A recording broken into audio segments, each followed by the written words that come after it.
All right, friends, it's T-Man, and I'm back with a new video. But again, we're gonna do another critique or reaction to another dumb video by Jason Bloha, the gym lifting, recruiting, fitness slave himself. Who's going to probably try to convince you that concentric lifting builds a muscle. Okay, so we're gonna react to the gym lifting, recruiting, fitness slaves video, man. So Blaha says dead stop training builds brutal strength. Does it build your body does it build your body brutally strong? No, but it will definitely build the nervous system strong. Yeah. I don't know about anything else. Hey everybody, it's Jason Blaha here, and today I want to chat with you guys and gals a little bit about dead stop training. And I mean, you'll see examples throughout this video of me doing pause benching, box squats, obviously. Let me ask you this question. Do you think that this lifting that he does, you think he can punch through a punching bag? Does it make him strong enough to punch through a punching bag or a wall? What do you think makes you strong enough to punch through a wall or a punching bag? A skinny arm that can lift a heavy weight, or a big, brutally strong, big arm? How do you get a big, brutally strong arm? Deadlifts to where we reset on the floor on every rep. So these are examples of dead stop training, because these are exercises where we can have a terminal stop. Now, can the same thing be applied to something like a pull-up? Sure. Can we even apply it to rows where we don't touch the floor? Yes, absolutely. Dead stop training. All right, so it's more a concentric training again. He's promoting concentric training. All right. I like to do it sometimes on seal rows, dumbbell rows, things like that. Obviously, if you row off the floor, the same thing applies to some extent. But here's the thing when it comes to dead stop training. Why does he keep showing himself? You know, a lot of people will argue, well, why does he keep flexing and showing himself in the camera after doing these stupid buck squats? They don't build muscles, man. Concentric lifts. I don't know why he keeps fucking posing and doing shit. He's stupid. You're listening to stretch reflex, you might not be getting always the best stimulus for hypertrophy. We could make arguments for that. We can also make arguments. The best stimulus for hypertrophy? Man, if anything, it's associated with a loss of hypertrophy. There you go. For the fact. The only hypertrophy you're stimulating there is you are an endurance person. Look, man, I put in my community section. If you people can't read that, I know somebody's going to say you're using AI. No, bro. Man, I can bring it up. I can bring it up in NCBI. I just bring it up through AI because they collectively take it from NCBI. That's why. So now people hate AI. Before they hated Google, now they hate AI. They hate PubMed. They hate NCBI. I don't know what the fuck people like anymore. But anyways, let's bring it up for a second. What is this HIT program? HIT. Everybody used to talk about HIT all the time. They used to bother me all the time about HIT. So I posted a section here about HIT, okay? So HIT, high intensity training, itself isn't specifically concentric. Then it says the exercises performed in a HIT workout often heavily utilize concentric muscle contractions, meaning the muscle shortens when contracting during the movement, which is the primary focus in many HIT exercises, like lifting heavy weights during the upward phase of a bicep curl or pushing up from a push-up. I don't know. Need I say more, man? Let me see here. So here's another section. While concentric exercises can exhaust muscles, so now you know what they do. They shorten muscles, and what else do? They exhaust muscles. So let's see. It's based on performance, right? You're performing, slave, because you're not going to get damaged. If you get damaged, you can't perform, can you? So it's not eccentric. It's not based on eccentric lifting. There's no muscle building there. There's nothing. The muscles are getting shorter, whatever. And you're also getting exhausted. They generally do so faster when exercises that incorporate both concentric and eccentric. Well, somewhat, yeah. But it's not eccentric training. contractions because the muscle is only shortened during the movement, putting more strain on the muscle fibers and leading to quicker fatigue. Muscle to fatigue, get it? You're building muscles through fatigue compared to the controlling lengthening phase of the eccentric contractions. Therefore, relying solely on concentric exercises can lead to faster muscle exhaustion. They give you key points here and stuff, you know. Limited growth, limited muscle growth. While concentric phases can build muscle, studies suggest that incorporating eccentric contractions, whatever, greater muscle growth.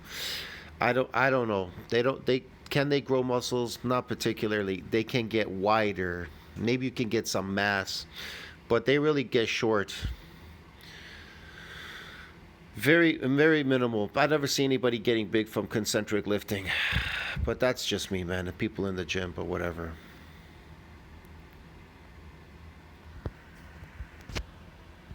That on exercises that are capable of a true dead stop, right? That there's a completely different type of muscle activation and nervous system activation that happens. And it's my experience. Yes, nervous system activation, but you're not activating growth factors because this isn't lifting to activate growth factors to build muscle. This is never going to build you any muscle. That's all. It's really simple. Plus, if you really truly want to get brutally strong, you definitely want to do eccentric work, bro. That's what's going to make you fucking super strong. It busts you through plateaus and everything, especially in concentric lifting. If you focus a lot more on eccentric, then you can bust through these concentric plateaus. That's a good majority of real lifters, the smart lifters, do that. They utilize it. The ones that are smart that are out there still. I don't know how many smart people are out there these days. There's not many out there, but whatever. You get the idea. That this is the sort of training that tends to build just brute strength. Okay?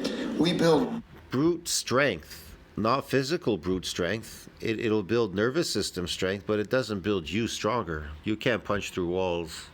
Really serious brute strength from this type of training. And particularly... No, he's lying. No, it doesn't. You'll be a small, strong guy, because I could show you a small, strong guy.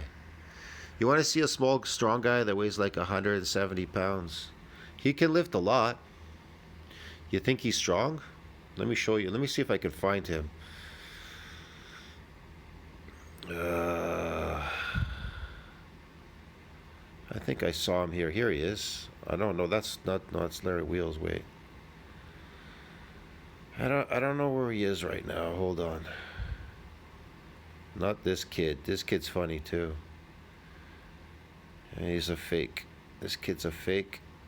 315 bench. Fuck, I don't know. I watched it. I don't know where it is right now. There it is. There we go. Hold on. I love this. Was he training with his friend? Oh no, he was training with this guy. Well, I saw him in another video though. He was doing these World's Strongest Teen. He was doing some other ones. He was alone lifting.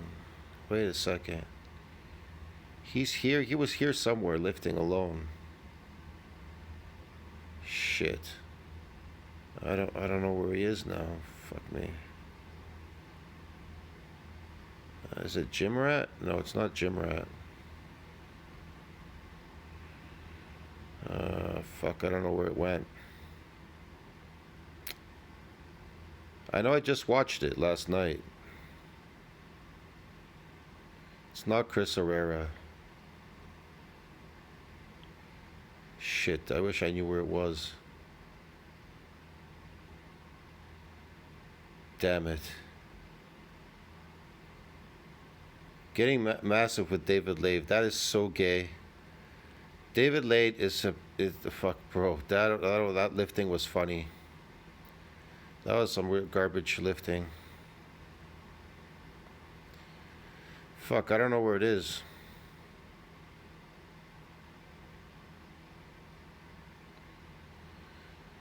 He was lifting with another guy. Actually, this kid was lifting alone, but anyways, let's use this one. Hold on a second. Give me a second here. Like 30 minutes to warm up. I think it's there. See there. At all. 18 years old. Back just it crumbles. Okay. That's what I feel so when I watch that stuff. He's shredded and lean, bro, and he's gonna try 900 at 17. So let's go, Nick. 900 pounds. Let's do it. He's 17 years old. He's going to do 900 at 17. Now, he's not going to lift this one, but he lifts pretty heavy. 900 pounds. Let's do it. Up! Hold on. Let's go back to one where he's lifting, actually.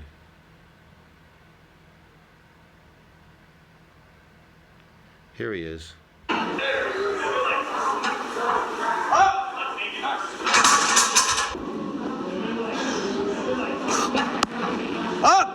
Nice.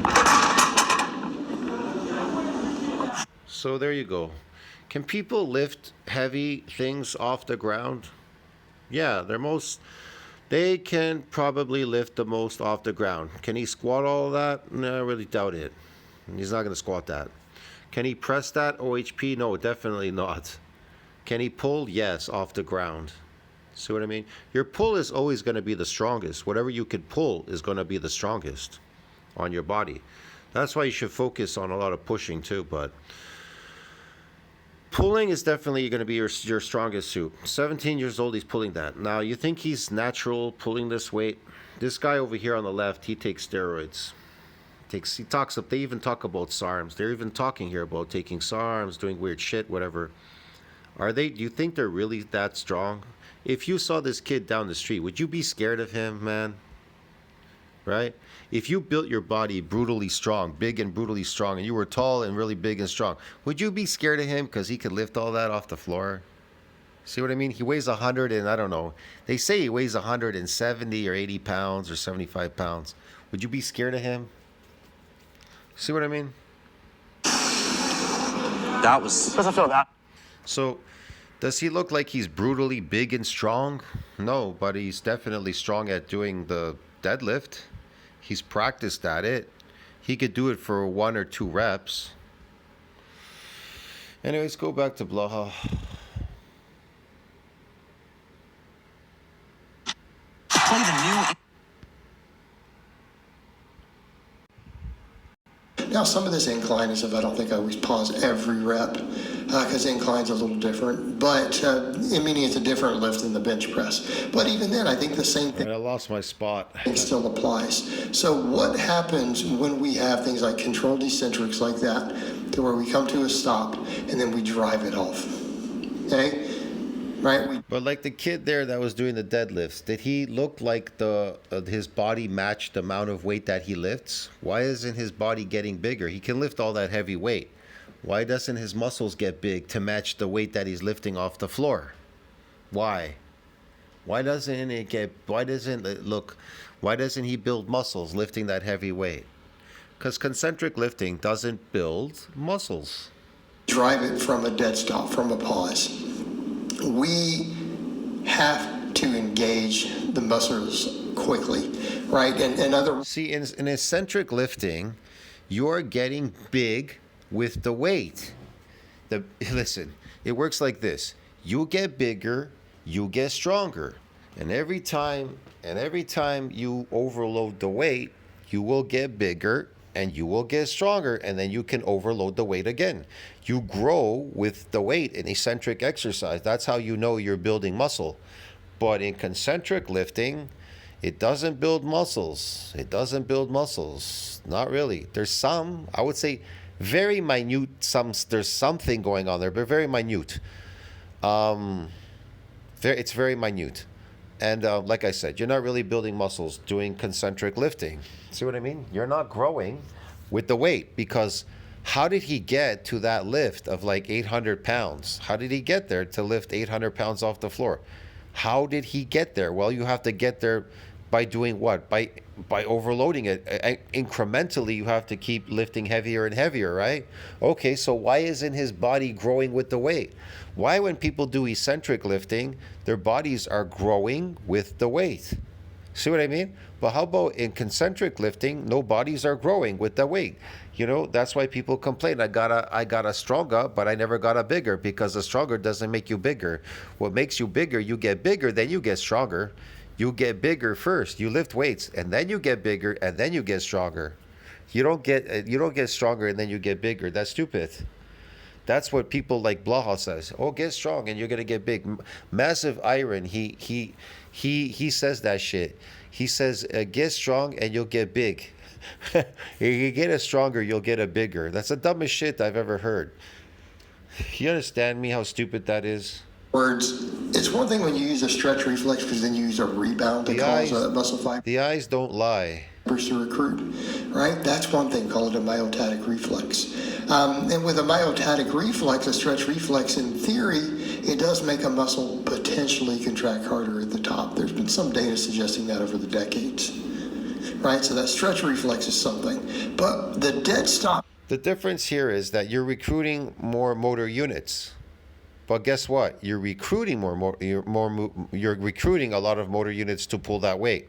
Okay, in eccentric exercise, they're going to say, well, you're not recruiting that many motor units. But guess what? You're recruiting more muscle fibers. So in the end, when they do damage and repair and remodel, you'll get more motor units. That's how it works. Not on the lift itself, you understand? Because it's going down with gravity, eccentric. So it's going down with gravity. It's pulling on all your muscle fibers. See what I mean? There's a difference because it's pulling on muscle fibers. But this is pressing. You're pressing here. Or you're holding something like this, what he's doing. Lifting up and then dropping. There's the difference. Training tends to force whatever the primary mover is from that bottom position to fire instantly. Okay, it makes the upper threshold motor units have to activate really quickly. Because when we look... Yeah, that has to activate motor units, but it doesn't recruit. It's not recruiting all these so-called muscle fibers. Not as much as eccentric, because there's more load. There's more load in eccentric going down. A lot of these bottom position movements were put into a mechanical disadvantaged position for those muscles. Okay, so when we're on a box squat and you look at what's happening with the quads, and then we pause on the box for a second, right? The hips loosen. We've disengaged the ability of the hips and the hip flexors. All right, so then when we re-engage everything, we have to use the glutes and the quads to drive instantly. Okay. We have to use them to drive instantly. In order for that to happen, if we don't want to just stick on the box, what do we have to do? We have to reach. Again, this is performance. This is to perform. A lifting performing slave. Blaha. I gotta give him a new name. The lifting performing slave. Blaha. Just highest threshold motor units instantly. We have to use them instantly from a. He's recruiting motor units. He's building motor units. What are you building there? Motor units. Why? So I can be a performing slave. I don't want to build my body. I want to pretend I'm building my body brutally big and strong. Here's the thing. Eccentric exercise is known to reverse aging. It reverses aging, man. It helps you. Because it regenerates you. It regenerates you, therefore it reverses aging. There's so many benefits when it comes to eccentric exercise, man. Getting rid of senescent cells, reverses aging, DNA methylation, a whole bunch of stuff, bro. I mean, myogenic decline, it wears off myogenic decline. Position. It increases the satellite cell pool. It builds muscle, recruits more motor units too. Does a bunch of stuff. A disadvantaged position. Otherwise, we don't get the weight accelerated. Okay? And it teaches us to accelerate quicker. Right? And that's the main. Here's another thing. They've done so many studies on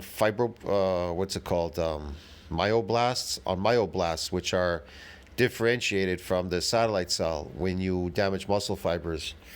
There was so much scientific studies done on it, man. It cleans up DNA shit and everything. It does a bunch of stuff when they're activated. People were like, well, doesn't the stretch reflex do that? No, the stretch reflex teaches you how to rebound and recruit muscle fibers. All this pause work, it teaches you to use Rebound and recruit. You're recruiting muscle fibers. You're recruiting motor units, dude.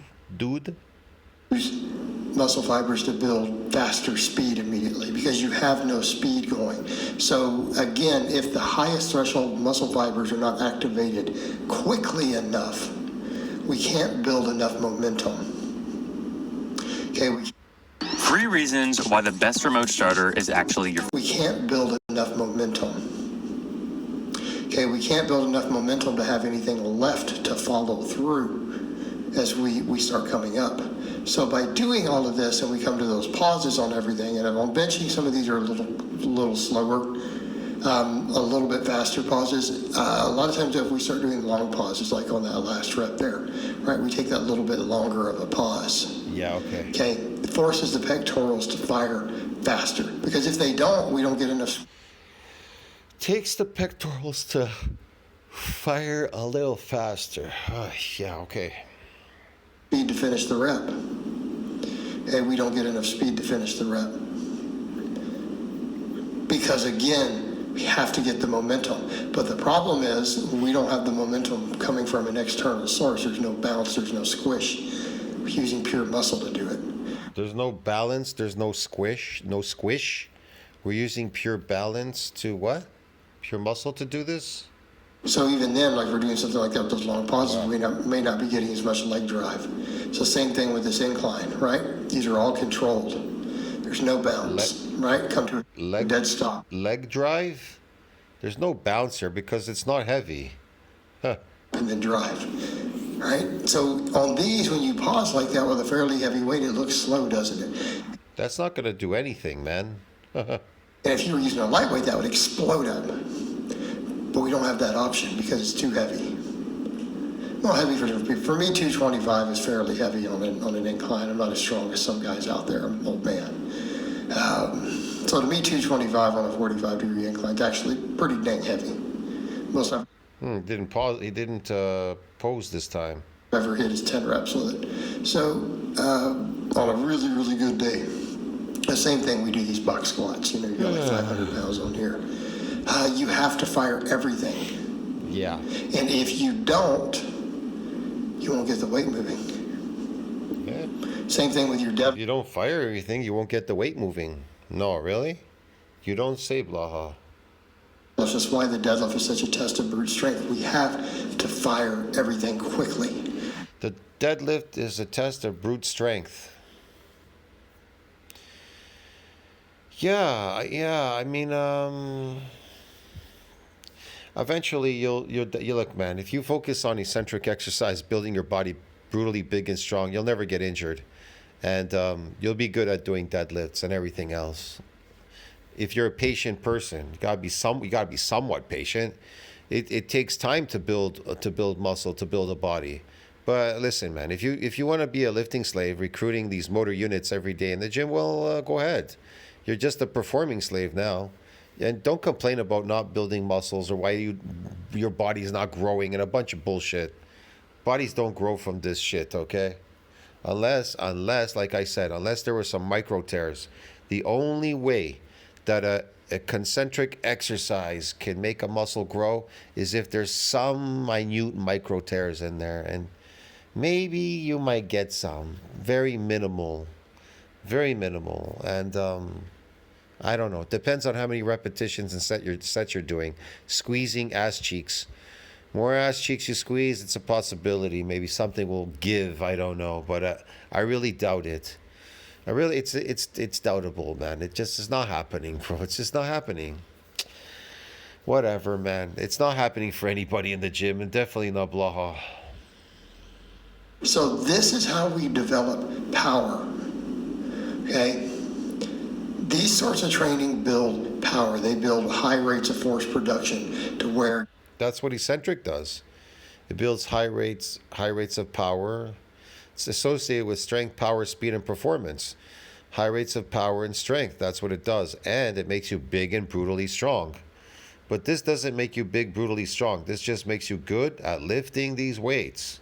That's why they get injured, all these so-called lifters. You're coming from a dead stop. So I'll put it in terms that some people understand. You guys remember? Is he going to pose again, man? What's he trying to show here? What's he trying to tell you?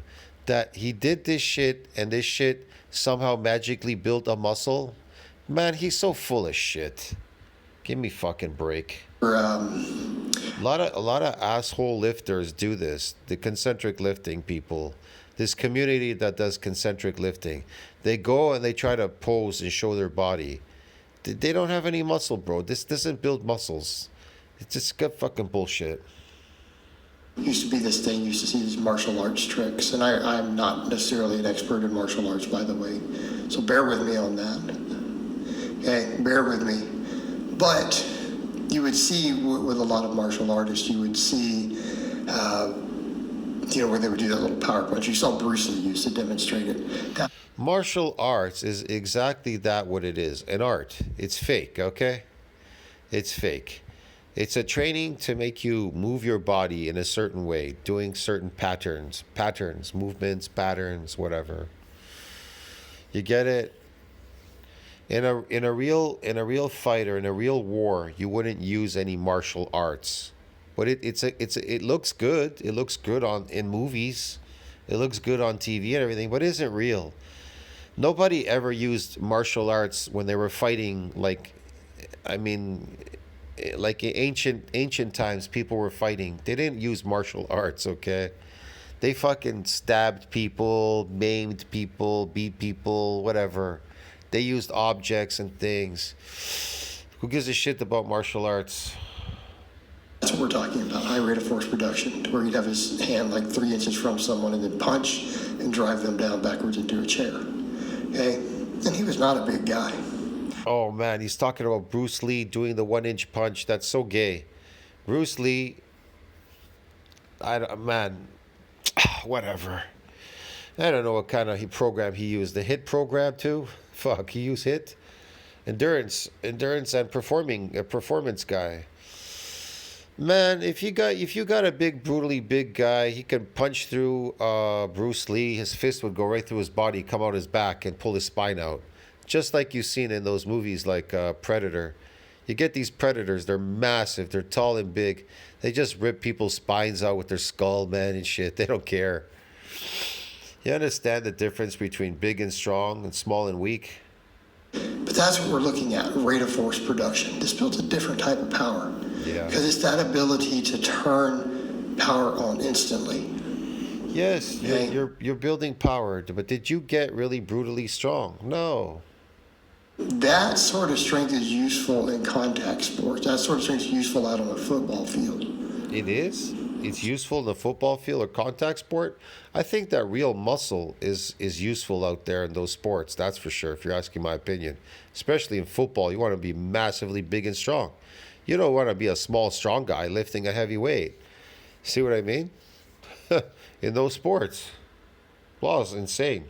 Useful for sprinting, that first sprint off the block. For Okay? sprinting? Is that useful for sprinting? Could help.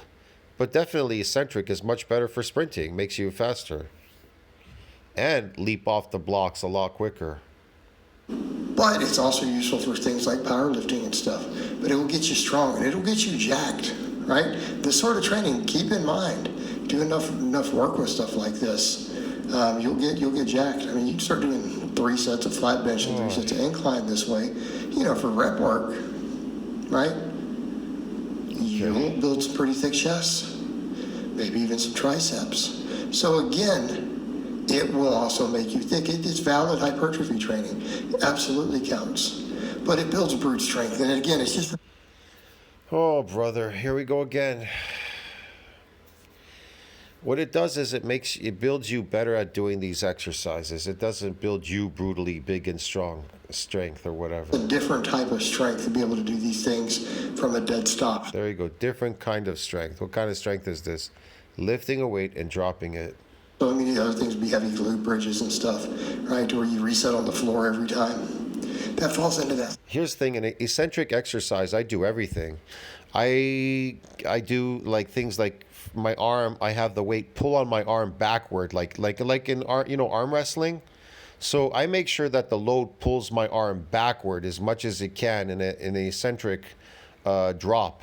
So I have my arm on an angle. Sometimes you could use a bench, or you could do it standing up, and then have the weight so heavy that it's pulling your arm downward. There's just enough for some eccentric lifting, very minimal. You can't do it for a full, and then let it pull your arm back. Move it up a bit and let it pull your arm backward. Many, many sets and repetitions. This will cause more micro damages to the ligaments, tendons in the elbow, in the muscles, the wrist area, the arm, the shoulder, all this area that is used for arm wrestling, where people are trying to press your arm. So you want to do as many of these eccentrically where it feels like they're pressing your arm backward. And that's going to make your arm brutally strong. Nobody's going to ever be able to put your arm down. Can you understand me? And so you keep progressively overloading the eccentric on that. Every time your arm gets bigger and stronger, you come back and do it heavier and heavier and heavier, to the point where when they try to press your arm, they're never going to press your arm. And then they're going to get exhausted, and you're just going to put their arm down, and that's it, and destroy them. In arm wrestling. See, that's how it works. That's how powerful eccentric exercise is. It makes you brutally strong in every single way. Your forearms get stronger, your biceps, your ligaments, your tendons, your shoulders, your chest, your back, your lower back, your lats, your fucking legs, your abs, your neck is going to get stronger. You understand me? You're building yourself brutally big and strong, where nobody can challenge you physically. Physically, nobody can challenge you. It's more important to be physically brutally strong than it is to lift the heaviest weight off the floor, because it's not used in the real world. It's not transferable to anything. And nobody sees how much you lift in the street. They only see you as being a big, brutally strong guy. See what I mean? And so when people try to challenge you in the physical world, like arm wrestling or arm wrestling or some fighting thing or something, you can show them, look, boom, you fucking destroy them. See what I mean? You'll destroy them handshaking and handshakes and everything. Your handshakes will be stronger, everything. But Blaha, he has a weak handshake. He has small hands. He has small forearms and everything. They'll destroy him in physical contact sports. They'll destroy Blaha because he's weak. You understand me? That's why he gets injured. Weak people get injured lifting these weights because they're weak. They're small and weak like Blaha. Does Blaha look strong to you? He doesn't look strong to me at all. He tries to walk like he's strong, though. Watch. Same category, guys. The same category. Okay? And especially if it's an exercise where you can't cheat. Right? You're locked into where you can't cheat your way out of the bottom. Like a pen lay row off the floor, you can't. You do a seal row with a barbell or a dumbbell off of a bench. Look at him. Oh. This is funny, man. I don't know, whatever. Where you can reach the floor. Look how he walks. He tries to walk like he's big. He spreads his arms out. Spreads his arms out. He looks weak. Very weak. Very weak, very weak. Very fat, very weak. We're the same type of training, aren't we? All right, guys, but that's really all I have to say on that today. I hope it's been informative. Yes, very informative. Do not do what Blaha does. See you in the next one. You'll be weak like him.